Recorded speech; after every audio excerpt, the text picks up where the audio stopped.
Her body was eating itself. That's what it felt like. Head, neck, arms, legs rushing toward a pit of internal gravity. Upon her descent from the train, the pit had been no larger than a seed. Now, however, it was the size of a billiard ball and growing quickly, which meant there was work to be done.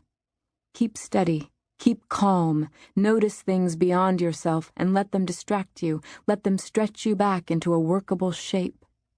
Notice the tide pools, notice the fog. Notice the biologist picking through the water. Notice how he swings the bucket as he walks, how he whistles out of the corner of his mouth, out of key. Notice the bucket in your own hand, its emptiness, its rusty handle. Her father had told her to assist the biologist in his collections, to scan the water for the sort of boneless, brainless creatures the biologist prized. Heroes advance when it makes sense to retreat, her father had reminded her when she protested, and cowards retreat regardless of what makes sense. But he was wrong. He was wrong to have brought her here. He was wrong to have dismissed her, and now she knew without shame or regret that she would rather be a coward. So she began her calculations. The retreat's first phase would be the most difficult. Jagged, weed-slicked, a long stretch of water and rocks leading to a gray strip of sand in the distance. On the beach, she could start to run. The hotel lawn could be taken at a sprint, after which she'd have to improvise.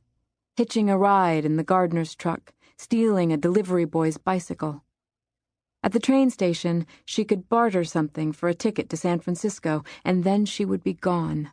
Away from her father, away from this town, away from this dreary coast and the tides that rasped across it, away from the bleak half-moon of Monterey Bay. The plan assembled, she put her bucket down and waited for the panic to loosen its grip. Escape was possible, and at 15 she was old enough. The hotel, however, seemed to be suggesting otherwise.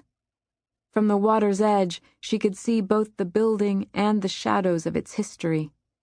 Once a playground for the sporting elite, it was now a sad husk of another era's opulence, a grotesque hybrid of the Spanish Revival and the Carpenter Gothic, its grandeur eroded by diverse misfortune, arson, pine mistletoe, bark-boring beetles, a rash of unsolved murders and suicides, inklings of witchcraft on the polo grounds, a stench from the nearby canneries that was, on certain days, in high season, strong enough to be visible.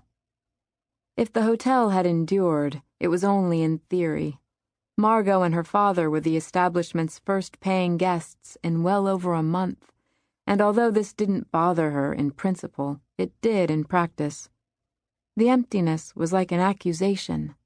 The lobby and ballroom and dining room and hallways flaunting their vacancies as if delighted by the prospect of causing her personal offense.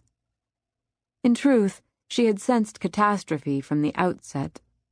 There had been the disaster in the Philippines, of course, and then 2 journeys of equal foreboding, the cargo ship from Manila to San Francisco, and then the southbound train that had taken them the rest of the way down the coast. The drive to the hotel in the rented Packard had been no better, her forehead pressed to the window as she took inventory. Alvarado Street, Monterey's jittery, provincial downtown strip.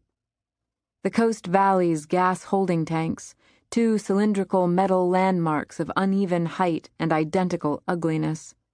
The Presidio, a pantomime of military preparation, canvas-roofed convoys trudging through the unlocked gates. Lake El Estero, a man-made ditch of brackish water, its redundant shores just a stone's throw from the bay itself. She waited for her father to echo her apprehension, to support it, but he remained silent as they reached the far side of town and came to a stop on the hotel's gravel drive, and now, ankle-deep in seawater, she knew. It wasn't just the fog. It wasn't just the smell. It wasn't just the fact that after years of working at her father's side, she had been exiled. It was a bone-deep certainty that Monterey was out to destroy her in the same manner it had already destroyed itself. The escape, then. The Philippines beckoned, but so did other places: Indonesia, the Channel Islands, Bolivia. In each locale, her apprenticeship to her father had taught her many skills, most of them in lucrative fields. She had a flair for languages and a talent for negotiation. She wasn't a beauty queen, but with the possible exception of her height, she wasn't a sideshow freak either.